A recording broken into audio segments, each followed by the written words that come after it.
The Five Wings Arts Council Master Artist Award is given biannually to recognize an individual Minnesota artist living in Region 5 who has achieved creative excellence, a superior mastery and proficiency in their art form, has accrued a reputable body of work, and is recognized to have made important contributions to the arts in their community. And I see we have we've just started this program a couple years ago, and we have our first Master Artist recipient here, Kayleen Horseman. Would you stand and be recognized, please? Ms. Kayleen, at 2012. Kayleen is a Vermont. And just a sidebar, since receiving her award in 2012, she's enjoyed many successes, including a successful Minnesota State Arts Board grant. Congratulations on that. Steady sales of work and numerous prestigious exhibitions, including a public exhibition that's going on right now at the Minnesota State Capitol and State Office Building. It's called Minnesota Creates. So if you get a chance, we were there just last week and got to see it. It's kind of a neat collection of homegrown Minnesota artists, and we're showcasing those folks in the State Capitol and the State Office Building. So www.mncreates.com if you want to check out the site and kind of a map of where to see those pieces. It's quite impressive. The Five Wings Master Artist Award is funded through the McKnight Foundation and is very special in a variety of ways. It recognizes an artist not only for their body of work, but their contributions to their community at large. It also recognizes the value placed on artists as leaders and also with a significant monetary award. And contrary to every other program we have, it's a nomination process. So an artist cannot simply apply to be a master artist. They need to be deemed worthy by his or her peers. And I think that's very important. It says volumes right there. And we have, where's Kent, that's your cue. We have chosen the time-honored livery collar as a symbol of those achievements, and it denotes the status of master artist. So I want to recognize artist Kent Shear, who's responsible for designing and creating each artist collar. So if you can show that off.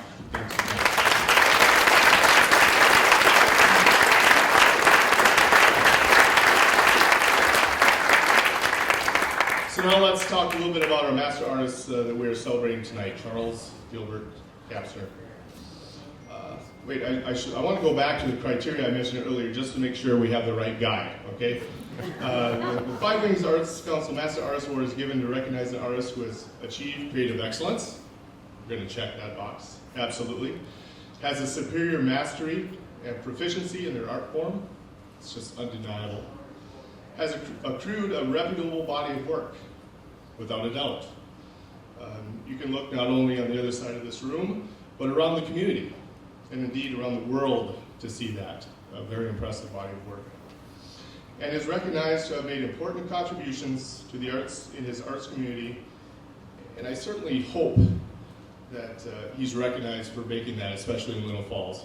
And that's exactly one of the reasons we're here today. I know Five Wings certainly recognizes the value of having Charles as one of our own and choosing to live and work in our community and region. But we want to just shout out our appreciation from the rooftops and make everyone aware of our fortune, because with the caliber of Charles's work, the reputation of everything he has going on, Mr. Kapsner literally could live anywhere in the world and be successful, but he chooses to live and work here. He chooses to contribute to our local communities. He chooses to work with our youth, and I've witnessed that firsthand, which is simply nothing short of amazing. He chooses to stay home, and we thank him for that. So Charles, if you'd please come on up here and accept your master's collar.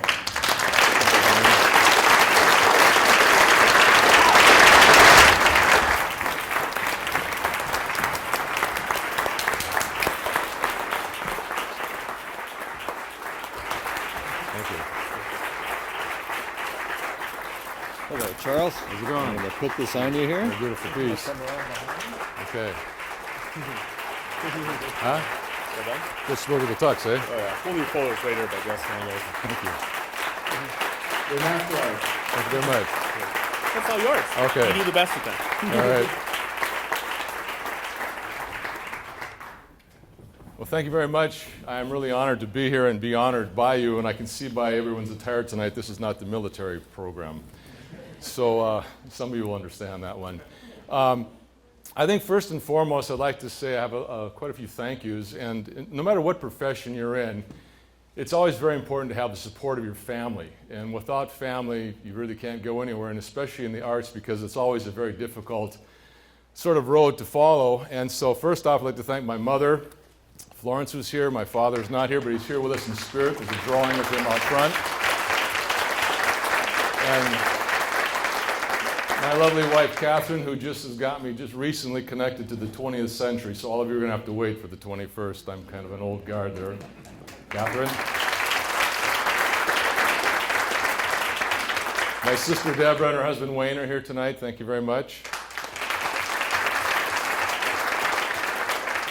And as Mark had mentioned, this is a nominated award, and so I want to thank the three incredibly dynamic women who nominated me for this award. First off, my dear friend Susie Presapio, who's been traveling the road of helping people along forever and a day. Thank you so much. And we could go on and talk about lots of stories. Next off would be Nancy Rasloff, the art teacher from Lindbergh School. We're working on the Lindbergh Fresco project many years ago. It was a lot of fun. Working with the children was an absolute blast. I can't tell you, because every day you'd go into school, there was a different story going on, and the questions and their vision was something to behold.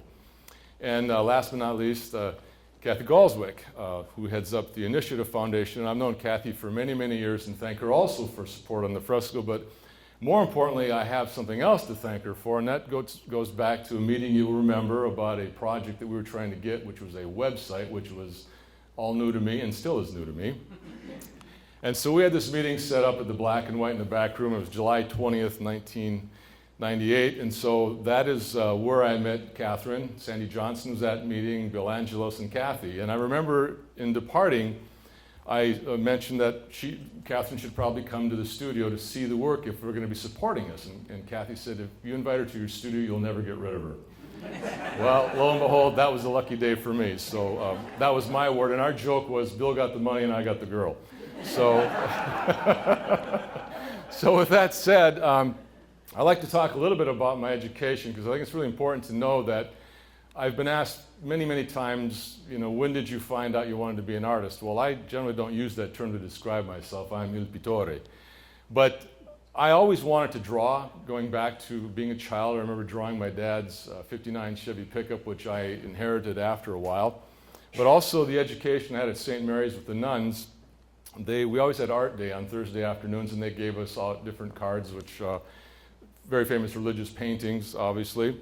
And then from there, when I got into Boy Scouts, I was very lucky to meet Ren Holland, who was the art teacher at the high school. And when I finally got to high school, he allowed me to come in during my sophomore year during study hall to work on paintings, little projects that I wanted to do, and then obviously junior, senior got into that. Well, then from there, I went on to St. Cloud State and wasn't really happy with what I was getting, and so I moved on to the business college and studied business and stuff like that, and then I went back to State. But at the same time, I met a painter, an artist who had moved to town, a man of many talents, Warren Woodworth. And so I studied with Warren for quite some time, and he had suggested you need to go to Europe to find what you want, the grand tradition. So with that said, I wrote to the Italian Government Information Center back in sometime in 1972, and of course they sent addresses to a number of different schools I could write to in Italy, so I enthusiastically wrote to about 8. And they all answered. Well, the big rude awakening was all of the information was in Italian. And however, there was one school called the Università Internazionale dell'Arte that did have a brochure that was in English, French, and Italian. They offered simultaneous translation from Italian into English, which was really phenomenal, because when I finally did get there, our translators were clearly UN-level translators. It was really a spectacular experience. With that time, I was able to get into all these incredible labs and places that you normally wouldn't have that opportunity in Florence, Italy. I also had met Daniel Graves and Ben Long, two gentlemen who have become lifelong friends, and we collaborate together on many different things. With Ben, I worked on frescoes for over 30 years, and Daniel has been a good friend. I served on the board of directors for the Florence Academy of Art for some time, and they still are running. They'll be celebrating their 25th year. And then from there, I met Madame Simi, who really was a major influence as far as drawing in particular. I met her first in February of 1974, and at that time was not able to get into class, and so I would go every other Saturday with my work and she would critique it for me. And finally, money was running out late that spring, and I said, I'm gonna have to go back to the States, but if I come back this fall, can I get into class? And she looked at me with that, little Italian silver tongue of the Florentine and said, it always helps to start at the beginning. And I said, okay. Now, Madame Simi is about like that tall, so when I'm sitting in a chair, I think there is a photo of us sitting together. But she was an incredible influence as far as always telling us that, I am just your guide, nature is your teacher. So our classes were 6 days a week in the morning from 9 to noon. We did the figure, that was generally 12 poses. And then Monday, Tuesday, and Thursday, Friday afternoons from 2:30 to 4:30, we did portraiture, and those are generally 8, 10, or 12 poses. Well, in between all of that, another friend, Ben Long, as I mentioned earlier, he had these Tuesday and Thursday evening sketch sessions, and so I'd go and participate in those. And then he also was starting to work on frescoes. And I had read about frescoes and known of them, but I didn't actually think, my God, these things are still happening today. So I started off at the very beginning, grinding lime, grinding colors, doing all the basics. And for 30 years, I worked with Ben on major fresco projects in Italy, North Carolina, and then I have subsequently done 8 here in Minnesota, sharing that. So that really brings us to the importance of, I remember one of the few things from high school was our baccalaureate speaker. I had to be there that night because I was a member of the city council, and I really wanted to be in St. Cloud because Chicago was playing there, and then they were just kind of coming into fame back there in 1970. But he basically, one statement that stuck with me was, go travel the world, get educated, and bring it back home. Now, that's the only thing I remember he talked about, quite honestly. So I've taken that initiative because I think what's really important to understand is that not everybody who lives in America, rural America in particular, has an opportunity to view and see the kind of artwork that can be seen in the great museums of Europe, or even like what we have in Minneapolis with the great and wonderful institutions there. So by being able to bring back fresco technique, an ancient technique that has been practiced for almost 3,000 years, was the first of the big things to do. And now most recently, I'm working on a project of 5 8 by 10 foot oil paintings that are dedicated to the memory of those who have served and are serving in our American military. This project was brought about by an old gentleman, Gordon Gerling. He approached me about 5 years ago on the possibility of doing this, and I thought, well, this could be interesting. Well, lo and behold, it has become a reality. It's all based on fundraising and things like that, so we do move along. But for me, most importantly, it was the research, the people I've become involved with, and the education, and what I myself have learned, and just the great appreciation for not only these men and women, but just our country in general, and we all have a vested interest in that. So that is really the main involvement of what I'm doing right now. But in addition to that, as you can see out on the front wall, I do paint floral, still lifes, portraits, work with the ballet. I've had great opportunity working with the ballet going back over 15 years. And that continues to be a great interest of mine. So for me, it's a passion to bring these works to central Minnesota, rural Minnesota, and you can certainly see by the different groups of artists of the different disciplines that have been on stage tonight, we have a lot happening here.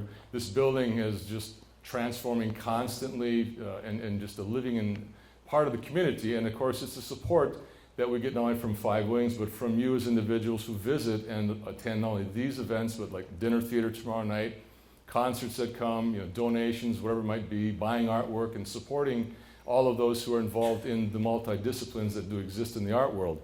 So I think that pretty much sums up a lot of what I would have to say. I've been very fortunate to have the career I've had. Someone asked me one time, says, well, when are you going to retire? And I have to tell them, well, death is retirement. I'm sorry, I'm going to be around for a while. But then it dawned on me, I did retire one time, and that's when I was 23 years old after working on road construction for 10 years. So I did retire a long time ago.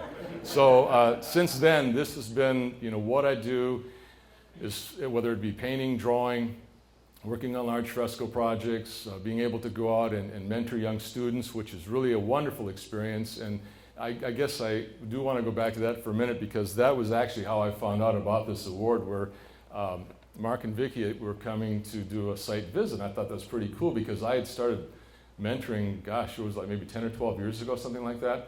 So I was telling Catherine, this is really cool, we're going to come and check this out. So I had class on Tuesdays and Wednesdays, I believe, they have about 40 hours, something like that. So they came in the last 15 minutes, saw the work, took a bunch of pictures, and then after that I started to give them the tour. And I don't know, it was about 5-10 minutes into it, Vicki all of a sudden says, oh, by the way, I want to tell you that not only were you nominated for the Master Artist Award, but you got it. And I mean, I have to say, I was really shocked and taken back, and I didn't know what to say, so I continued to talk about the Navy painting. So it was really, later on that it actually sunk in. But one other thing about the Five Wings, the support that I personally and our community has gotten goes back 20 years, because you were on board from the very beginning with the fresco back in 1994, then again in 98, 99, in 2001. And so we all should be very thankful for having dedicated people like this that really, really promote and give all of us what we have, not only here in this building, but across the state of Minnesota. And I would like to see the other 10 regional arts councils come up with this same sort of awards, so we in Forest can have a greater presence, and maybe the Minneapolis paper will come around more often. So with that, thank you very much.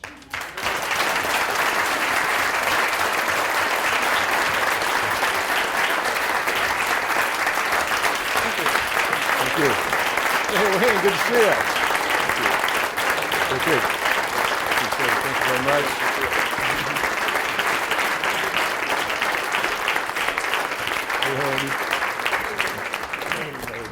Great speech. Thank you. Thanks, Mom. Truly a master in many ways. Thank you, Charles.